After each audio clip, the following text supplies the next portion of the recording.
Lewisville City Council to order. We do have a quorum. First up on the agenda is the discussion of the consent and regular agenda items. Go ahead and take a quick look at that. We do have a proclamation for National Community Development Week. Councilmember Troyer, I've got you with the invocation. Councilmember Jones, I have you with the pledges. Consent agenda, item 1, the minutes. Item 2, concessionaire agreement regarding jet ski rentals for the lake. Item 3, transportation consultation services.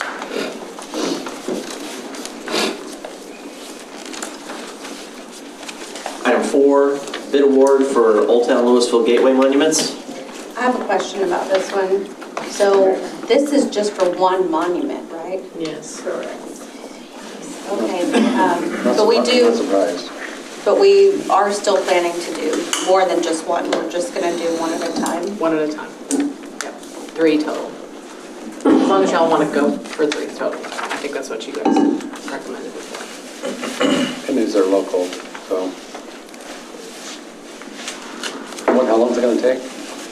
Stacy? 140 days if we get rolling. 40 days. Okay. So we've made sure a fire truck can fit under this. Yeah. Wow, that gave me so much confidence. Well, we haven't like driven one through it yet, but. Well, please don't drive one through it. Underneath it. But yes, it's supposed to be, I think, 21. It was 20 feet from like the lowest point, but then like Yeah, up there. Okay. My first thought was, oh, I hope the truck can fit under that. Yeah. It should. I think the trucks are Well, we'll only, see. We're good. I think the trucks are only Can 13 they to fit 15. underneath an underpass? Oh, they're good. Yeah. Okay. All Maybe right. that one's the Item 5, bid award for greenscaping LP. This is for head wall replacement. What's the normal time that these should last? Is this a David Salter? No, this is, No, they this is should you. last probably 30, 40 years if they're constructed correctly. These unfortunately were not. Okay. So I did notice one of them was much older than the other one. Yeah, So the other one was 1978. like, what, 20 years old? Yeah. Marchant Place was built in 2001. Yeah. It's not rails. No. Yeah, and they've been progressing this direction for, looks like, a little while, but they weren't quite, the design wasn't what they would be, what the new design will be for sure. Okay. How frequently do we inspect those? As far as head walls? Yeah, do we do like an annual inspection or? We don't do typically a formal inspection, but we have people out looking at them just during normal work. As they, the drainage crews do work, they do informal inspections. Okay, just curious, thank you. Yeah, we keep an eye on them, but we don't have a formal inspection process. Okay. All right, that is the consent agenda. Item F, regular hearing. Amend the city code parking restriction in the Old Town Entertainment District.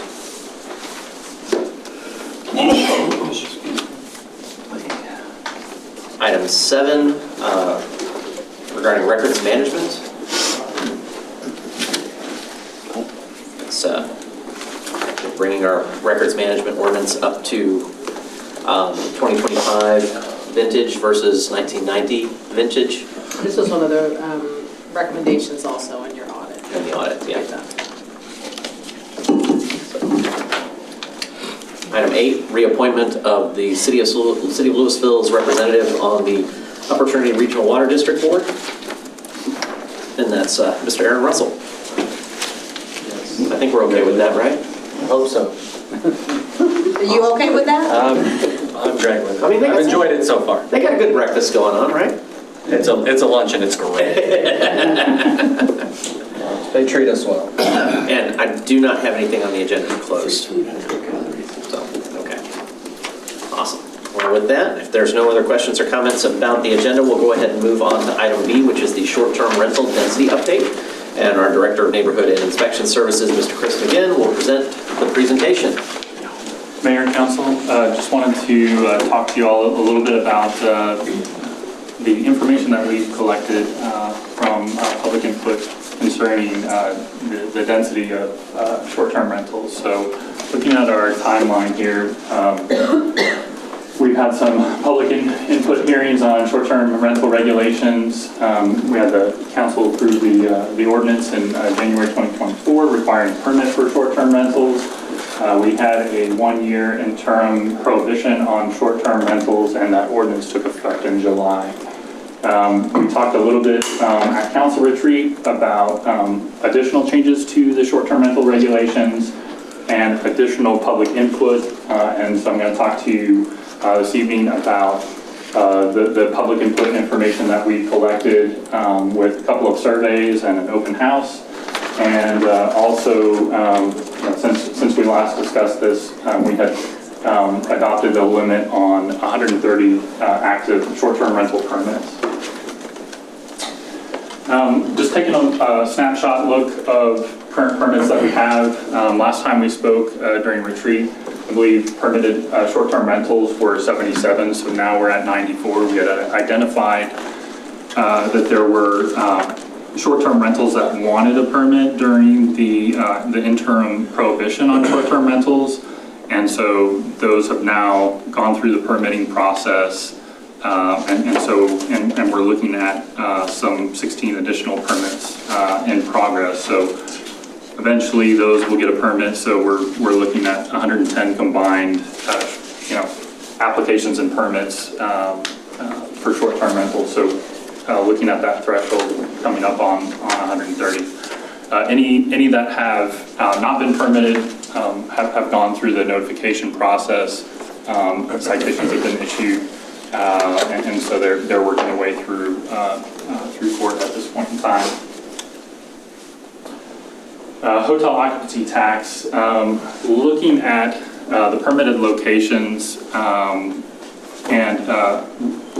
if those short-term rentals are remitting or reporting hotel occupancy taxes, about 33% of those are actually remitting or reporting hotel occupancy taxes. Something to keep in mind is that we've just permitted, quite a few of these 2030 permits, and so they're kind of new in the process and may not have reported yet.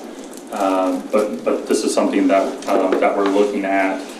The finance department is looking at creating notification letters to talk to them about the process so that we can get that information out.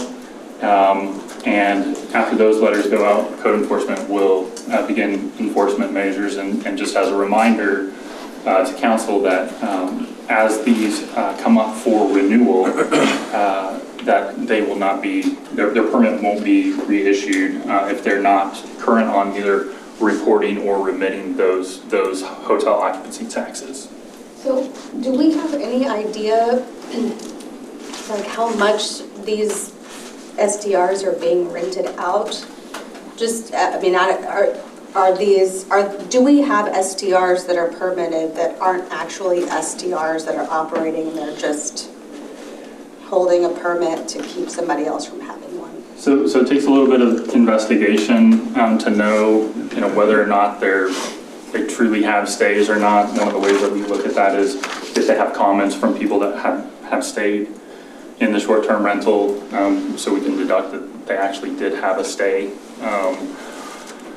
The other part of that is, maybe they just haven't recorded a zero with their hotel occupancy taxes, and they're just behind in doing that. So it takes a little investigation on each one, but whether they're not reporting or they're not paying for their hotel occupancy taxes, that would prevent them from any type of renewal. A lot of these will be coming up for renewal in August, September. I have the same question, but probably from the opposite side, which is this is basically an honor system, right? There's no audit available to us to go back and say, hey, you rented out for 100 days, but you've only rented it for 6 days, other than going back and trying to correlate comments and go back and make a thumb in the air. It is on your honor system. Once we're able to upgrade to the new host compliance platform, we'll be able to look a little bit closer at comments and searching through all the different platforms that they can post on. There's about 75. Okay. And really, look at that and send formal notification notices like, hey, we see that there's comments here. We know that people have stayed, and we're not seeing that information being reported. All right, thank you. So the public input that we've created, we had Zen City Survey go out, and we're really successful at getting some responses from the city residents concerning this, 602 submissions. We also sent out information about the open house that we held in conjunction with our planning department, and really promoted that with all of our email contacts that we had. We had about 20 attendees. And then after that open house, we had a survey that was running alongside, asking the same questions that we asked at open house. And we had 29 additional submissions from that.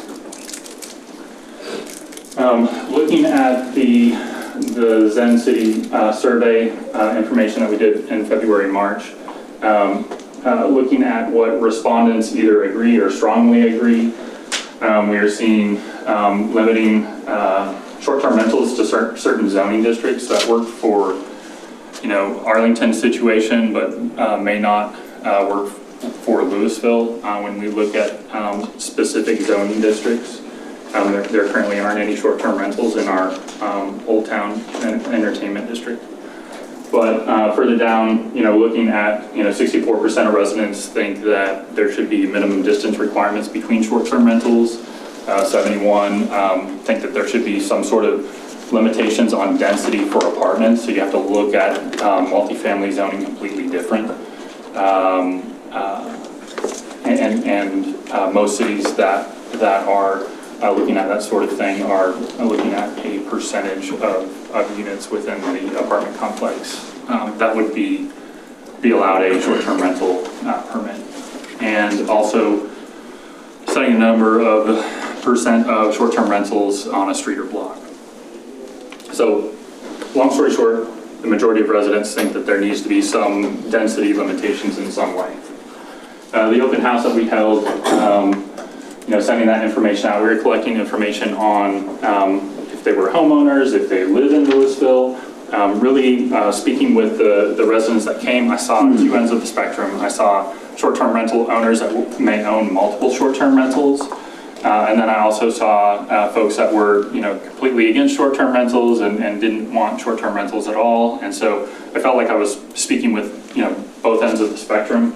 And when we look at the data, that's kind of what we also see.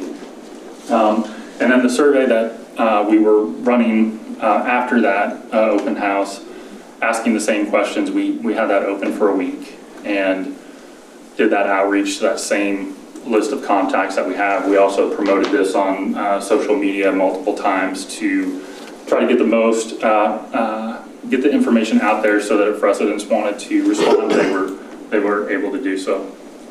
And so I feel like we've done our due diligence to really reach out to the residents to try to get information on this particular topic. So this kind of got stuck looking at short-term rental regulations. You're seeing 30% disagree, 34% neutral, 31 agree. So that didn't necessarily help me out a whole lot on if folks were currently satisfied with the regulations. But also looking at the data from the open house and the follow-up survey, we are seeing that 48% of residents wanted,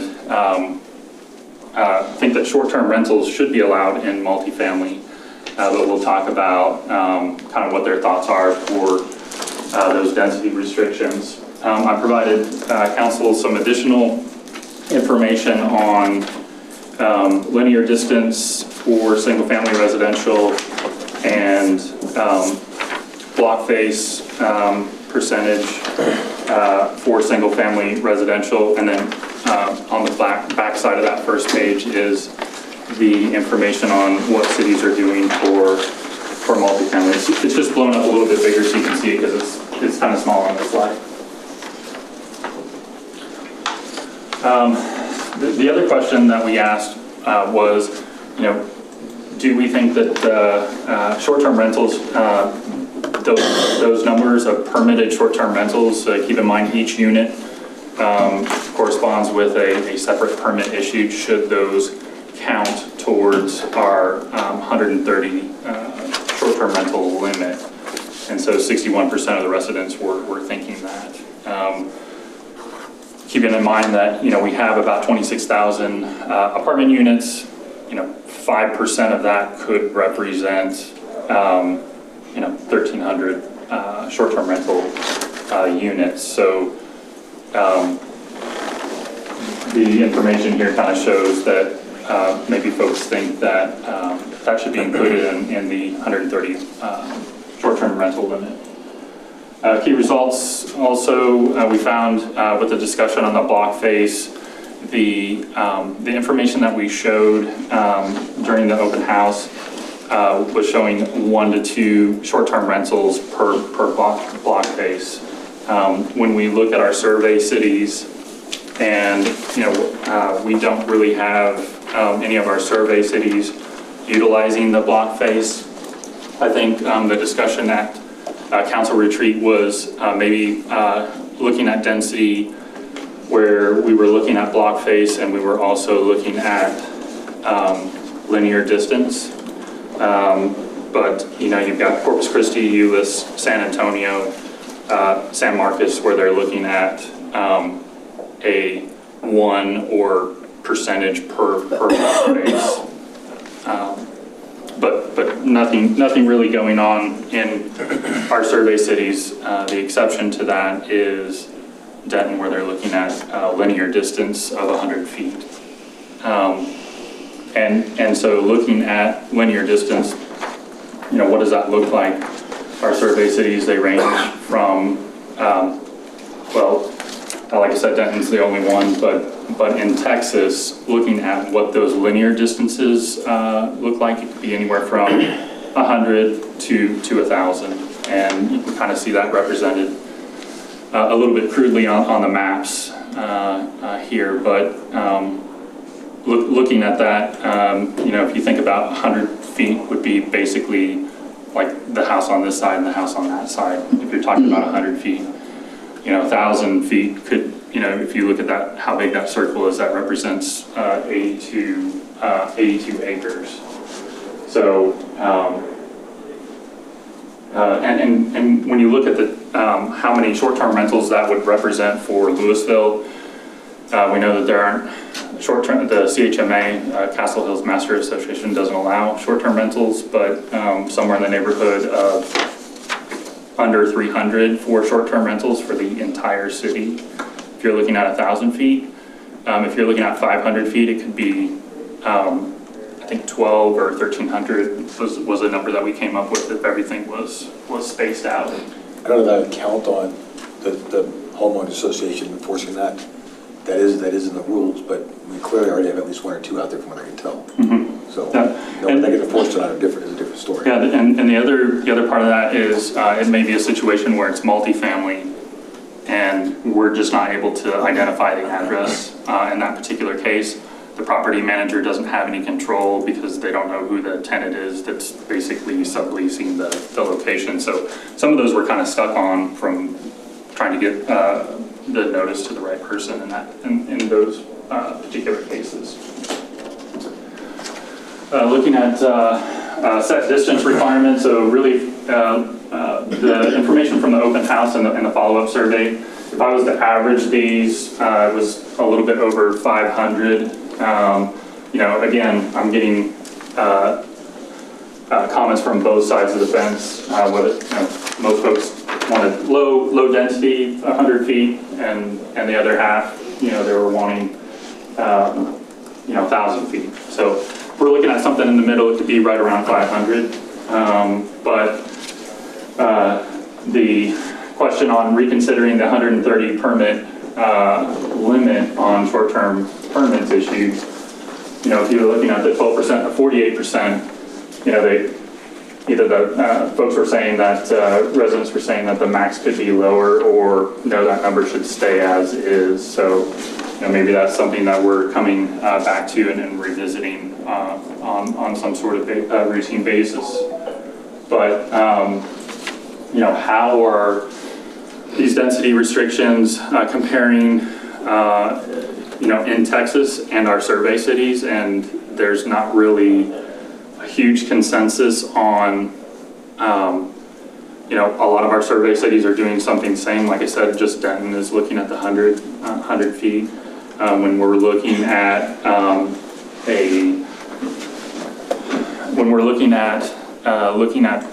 block face and also linear distance, there's a couple of cities, San Marcos and Bernie, that have that information or have that ordinance where they're looking at that. And when we're looking at multifamily, our 3 survey cities, Dallas Grapevine 3%, Plano 5%, Denton 10%. Statewide, you're looking at Austin with 3% limit, Rockwall 5%, and San Antonio and Euless at 12.5% limit for multifamily.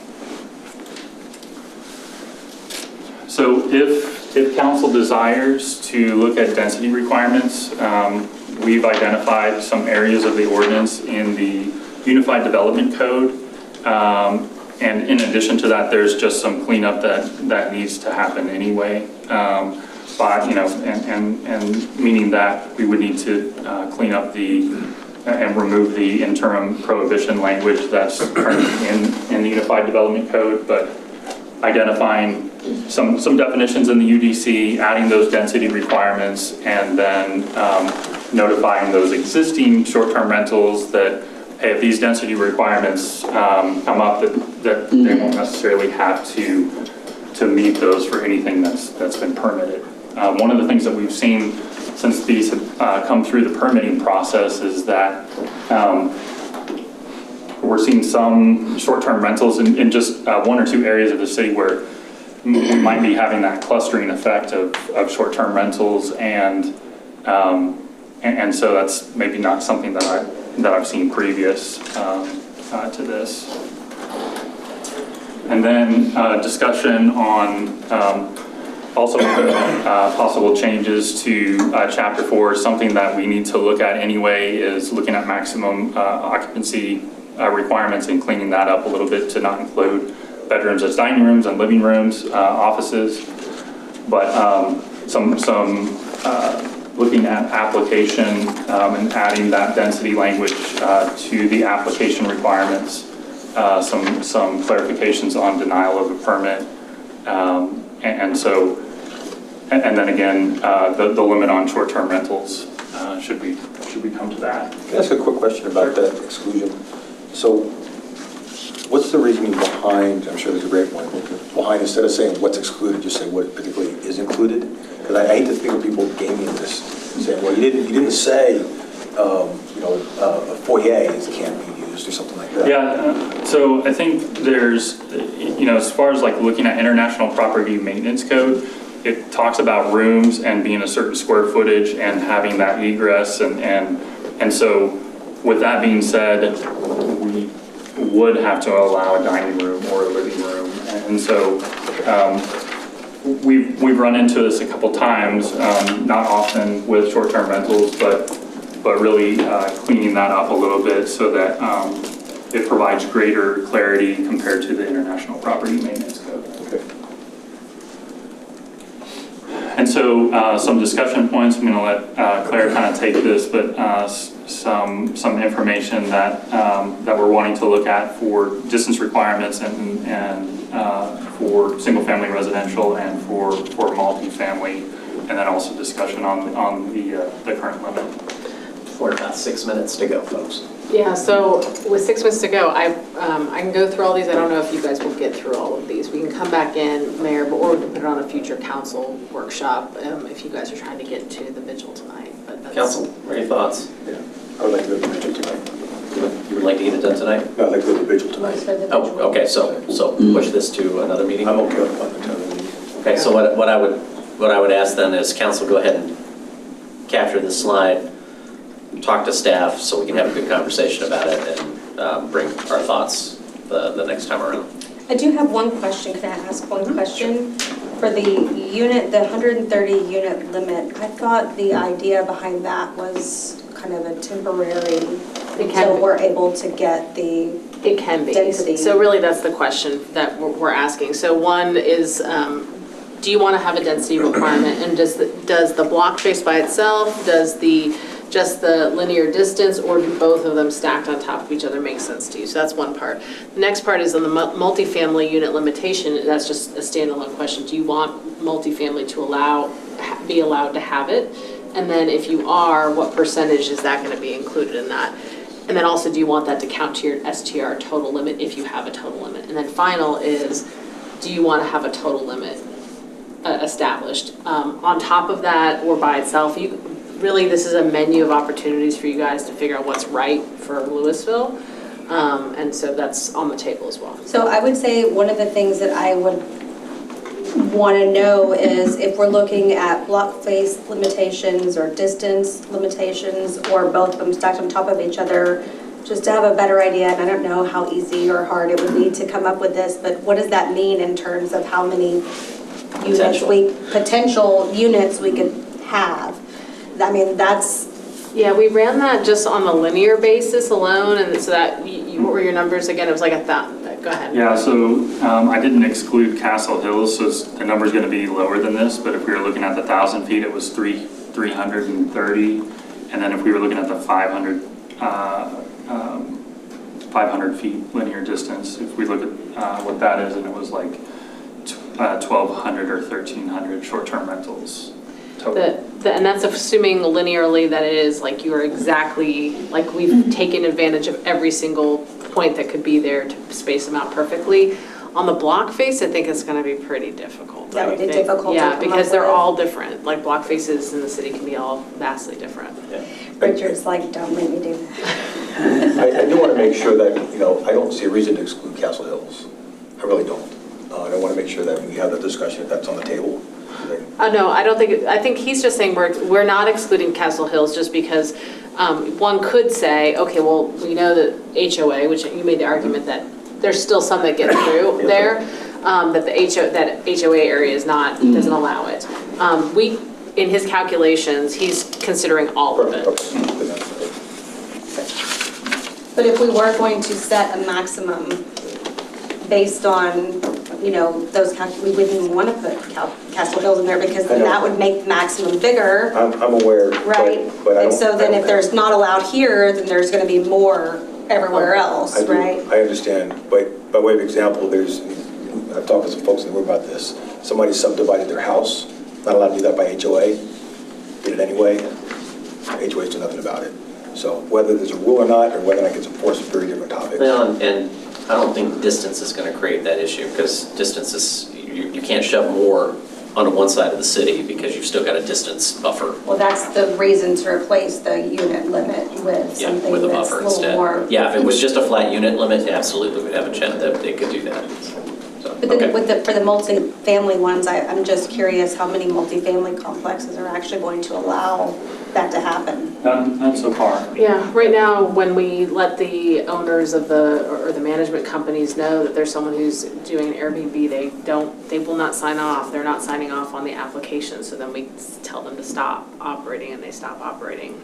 So that's been successful so far, but I can tell you there's other cities that have had in multifamily. I have stayed in an Airbnb in a multifamily complex. I'd love to see if we could ask any of the multifamily folks what the pros and cons are in their mind of doing it, or do they have insurance reasons they can't do it? Is there some other possible reason that they would? If we can get that information, that'd be great. Well, there are complexes that's what they are. Right. So, want to make sure we take that into account as well.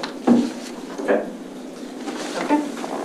If you guys would also, if you have any other questions on this information or want any other data, let us know. We'll make sure to bring that the next time. Okay. All right, I think that's it for workshop. We're going to go ahead and move into regular session here at 7 o'clock, which is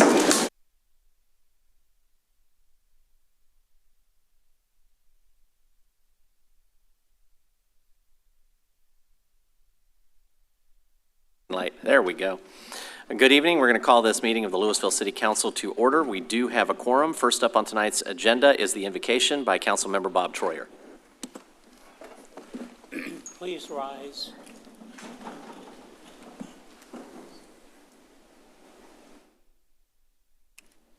Almighty God, creator of all that was, is, and will be, we ask as always that you guide our deliberations tonight as we seek to make the best decisions for our great city of Lewisville. But tonight, our hearts are heavy, and we have an additional plea. We ask that you wrap your arms of strength and comfort around your great prayer warrior and our colleague and friend, the Honorable Bobby Mitchell, County Commissioner and former Mayor of Lewisville, as she recovers from her injuries and grieves the loss of her husband. She always reminds us you are the Alpha and Omega, the bright and shining star, the everlasting Father, the God of love, and the author of peace, shalom, salam, shanti. Amen. Councilmember Jones. Please join me in the pledges to the American and Texas flag. I pledge allegiance to the flag of the United States of America and to the republic for which it stands, one nation, under God, indivisible, with liberty and justice for all. Honor the Texas flag. I pledge allegiance to thee, Texas, one state, under God, one and indivisible.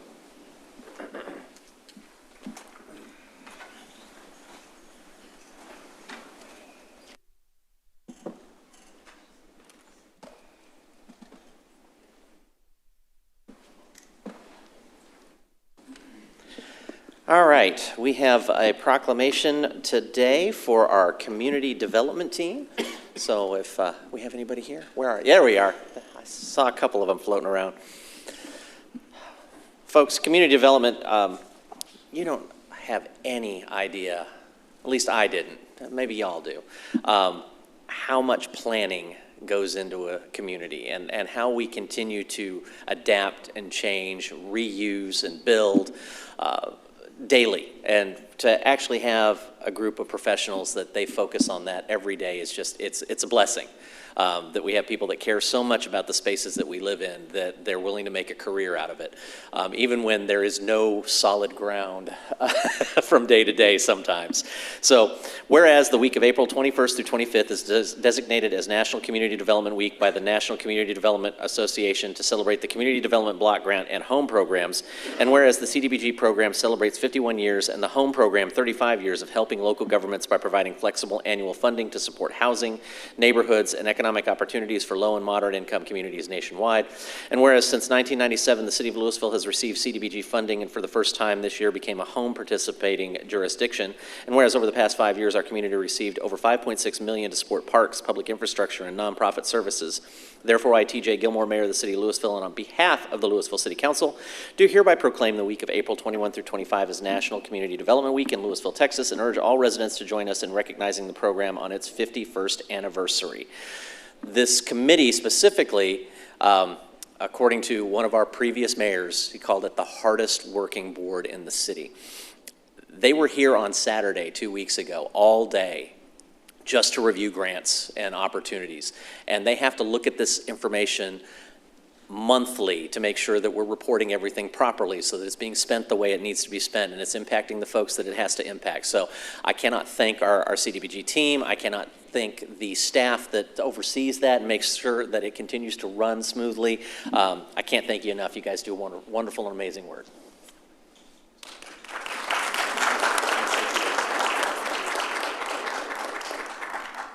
Thank you so much. We're excited to be celebrating National Community Development Week 2025, our 51st anniversary.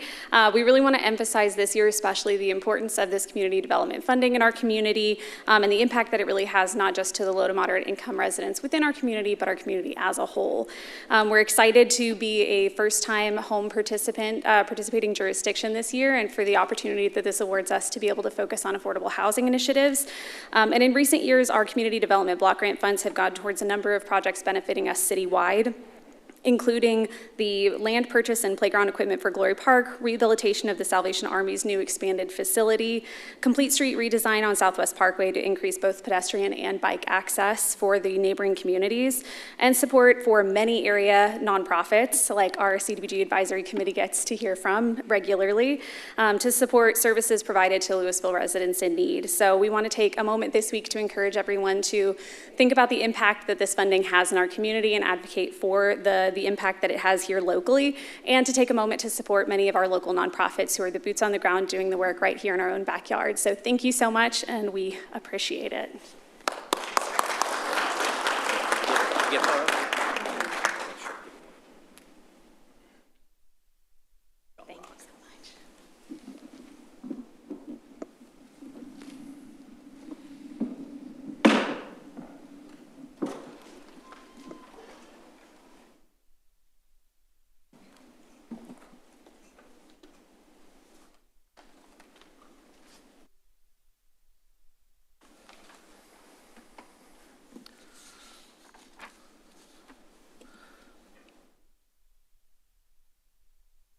All right, item D, Visitors Forum. Speakers must address their comments to the mayor rather than to individual council members or staff. Speakers should speak clearly and state their name and address prior to beginning their remarks. Speakers will be allowed 5 minutes for testimony. Speakers making personal, impertinent, profane, or slanderous remarks may be removed from the meeting. Unauthorized remarks from the audience, stamping of feet, whistles, yells, clapping, and similar demonstrations will not be permitted. In accordance with the Texas Open Meetings Act, the City Council is restricted from discussing or taking action on items not listed on the agenda. Action can only be taken at a future meeting. I do have one public comment from Alex Stein.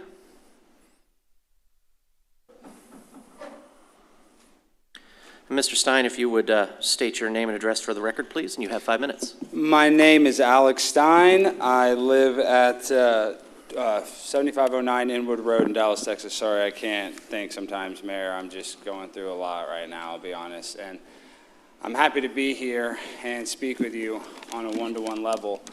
But I want to tell you something, Mayor Gilmore. Are you familiar with the Satanic Playbook? Well, this morning, the Vatican announced Pope Francis's death at 3:46 a.m. Eastern Time. And the Blue Origin rocket, that's right, that Elon Musk sent to space, the one that's phallic-shaped, that he sent with a bunch of bimbos in it, that landed at 9:40 a.m. on April 14th, which just so happens to be 6 days, 6 hours, and 6 minutes. 666. And I sit here and I try to tell you, Mayor Gilmore, how important this is, but you don't even look at me because you have no respect for the truth, because you're part of this. You're in on the mission. You love it when Katy Perry goes to space and kisses a girl and then posts it on her Instagram and her TikTok and gets thousands of likes. You like that, Mayor Gilmore.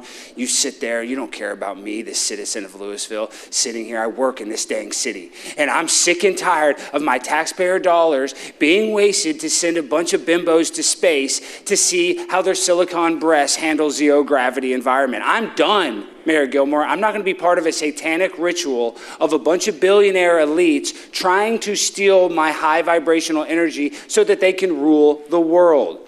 And this is a problem that is plaguing the citizens of Lewisville as well. Now, yesterday was a huge holiday. I know you're familiar with 420, Mayor Gilmore, because I'm sure in your day, if you weren't a total loser, you probably smoked a little bit of weed in college and had a little fun for once in your life. But, it starts off all of a sudden you're smoking a joint with your buddy, Damien, and the next thing you know, you're strung out on fentanyl, trying to turn a trick to just basically make ends meet. But listen, I'm not saying marijuana is a good thing. I think it's a horrible thing. But yesterday was 420. And it was also somebody very important's birthday. No, not him. It was the Rizzler's birthday. That's right. Social media sensation, the Rizzler. And are you familiar with the Rizzler, Mayor Gilmore? Well, he's a social media sensation. Boom, boom, boom, boom. Well, the Costco guys, I'm sure you go to Costco. I can tell by looking at you go to Costco, but that's not disrespectful. I go there too. I like Costco. I think they have good value for their prices and the amount of inventory you get. But listen, we're not here to talk about Costco's delicious food or their chicken bakes. What we're here to talk about is the connection with the Rizzler and Hitler. Hitler's birthday was 420, all right? And social media sensation, the Rizzler's birthday is on 4/20. And to me, that doesn't just seem like some random coincidence. For me, it seems like some sort of cosmic synchronicity that is some sort of laughing game that the elites are playing and just laughing at us. I mean, look, only a brainwashed fool would ignore these signs, okay? The Rizzlers rise, the popes fall, and Bezos's penis-shaped rocket goes straight to space. All three happening at the same exact time. Is the Rizzler the reincarnation of Hitler? I don't think so. I hope not. Rizzler, if you're seeing this, I hope not, because people are going to wish that they had a time machine so they could go back and take out the baby Rizzler, and nobody wants to take out the baby Rizzler. Everybody loves a baby Rizzler. But what I don't like is a bunch of bimbos in space and Lauren Sanchez, who's basically like an AI-programmed sex robot for Elon Musk. And I'll be honest, I like big booty Latinas. I think we should deport everybody except for the big booty Latinas. But listen, we're not here to talk about big booty Latinas. What we're here to talk about is how I'm not going to play part in some satanic Illuminati or ritual done by some bald-headed jerk named Jeff Bezos, who really and truly, my Amazon packages, I know you're watching this, Jeff, they're 3 days. They're supposed to be 2. They come in 3 days. Their packages are late, okay? So I'm not paying for my Amazon Prime account, and you're sending me my packages late while you're wasting all your money sending your girlfriend and Katy Perry to space, okay, Jeff? So stop. I know you're watching this.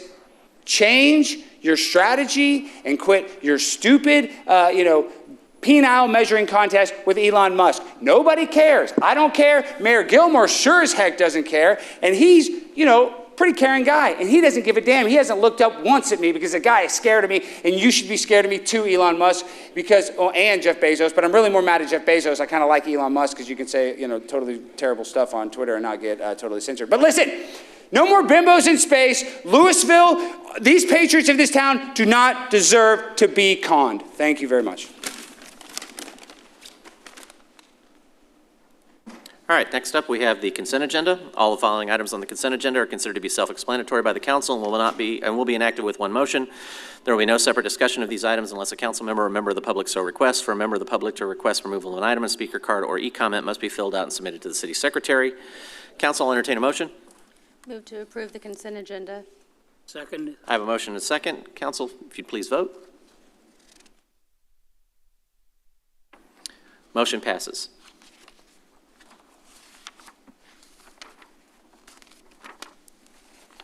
Item F, regular hearing.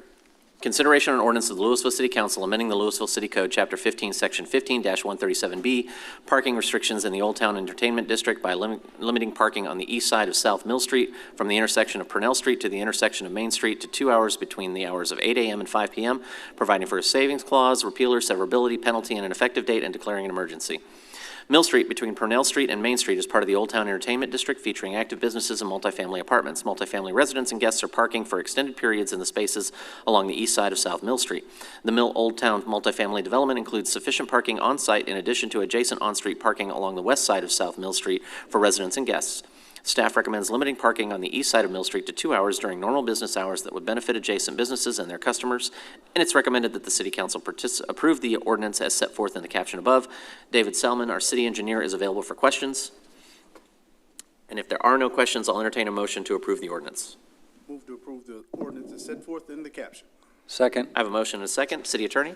This is an ordinance of the Lewisville City Council amending the Lewisville City Code, Chapter 15, Section 15-137B, parking restrictions in the Old Town Entertainment District by limiting parking on the east side of South Mill Street from the intersection of Purnell Street to the intersection of Main Street to 2 hours between the hours of 8 a.m. and 5 p.m., providing for a savings clause, repealer, severability, penalty, and an effective date, and declaring an emergency. Council, if you'd please vote. Motion passes. Item 7, consideration of an ordinance of the Lewisville City Council amending the Lewisville City Code, Article 7, Records Management of Chapter 2, Administration of the Lewisville City Code to update the Records Management Program by repealing and replacing Sections 2-166 through 2-200, including amending definitions, designation of a Records Management Officer, responsibilities of department directors and departmental records coordinators, and procedures for the physical storage, electronic storage, and disposition of records, providing for a repealer, severability, and an effective date, and declaring an emergency. Originally adopted in 1990, the city's records management ordinance has not kept pace with the evolving needs of municipal operations, particularly in areas related to digital records and modern retention practices. The proposed ordinance marks a substantial update to Lewisville's record management framework, bringing it in line with current best practices. It's recommended that the City Council approve the ordinance as set forth in the caption above. Council, I'll entertain a motion.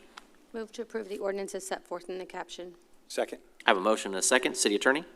This is an ordinance of the Lewisville City Council amending Article 7, Records Management of Chapter 2, Administration of the Lewisville City Code to update the records management program by repealing and replacing sections 2-166 through 2-200, including amending definitions, designation of a records management officer, responsibilities of department directors and departmental record coordinators, and procedures for the physical storage, electronic storage, and disposition of records, providing for repeal or severability and effective date, and declaring an emergency.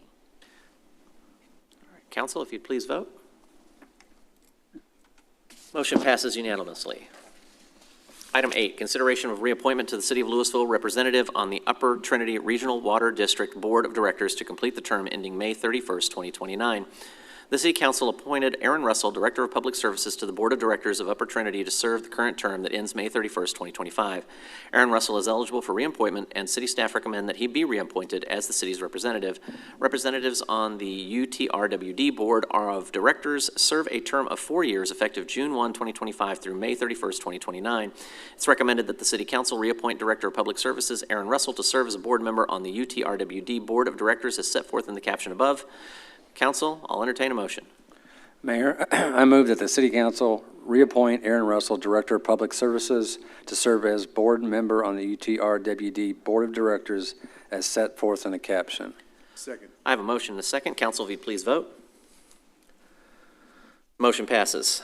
Item G, reports. City Council and staff reports. And Councilmember Meredith, you mind if I start with you? No reports. All right. Councilmember Troyer? Have a number of items for the Grand Theater. First of all, Texas Tunes, Trout Fishing in America, presented by the City of Lewisville on May 10th. Then we have Acoustic Fridays Stars Songwriting Challenge, presented by the Visual Art League of Lewisville on May 16th. And as always, Acoustic Jam Sessions every Friday night, presented by the Visual Art League of Lewisville. One activity that is featured here is Lewisville Face Puff, a live portrait painting event presented by the Visual Art League of Lewisville and the Portrait Society of America on May 18th. And 2 exhibitions currently going on. LISD 2024-25 Art Show Elementary East Central, presented by the Lewisville Independent School District through April 26th, and Abstract Art 2025 works by Alfredo Santisteban Alsante, presented by the Visual Art League of Lewisville through May 3rd. And that is my report. Other than I did see the trees in Wayne Ferguson Plaza were being decorated today in advance of Colorpalooza. There's a lot of yarn out there. It's beautiful. City Attorney? City Secretary? Richard? David? Nothing from Parks? Shante? Just a like report, we're at 92.2% full. 92.2? 520.35 feet. Okay, thank you much. Jim? Chief? No report. Brandon? Besides wanting to reclaim 5 minutes of my time, no report. Right. All right, nothing from our city manager. All right, I do have one update. For those of you who maybe have been on social media and of course heard the prayer earlier for the Mitchell family. The city is also blessed to have our County Precinct 3 building here in Lewisville, and that building is where Bobby Mitchell offices.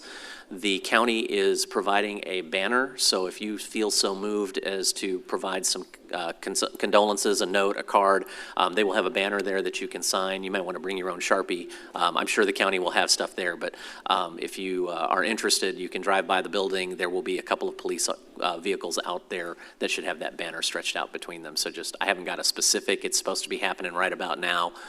So if it is up, okay. So if you feel so moved to give condolences to the family, we would love for you to go out there. It'll be out there for the next day or two. With that, I don't believe we have anything further on the agenda, and as there is no further action to be taken, this council is adjourned.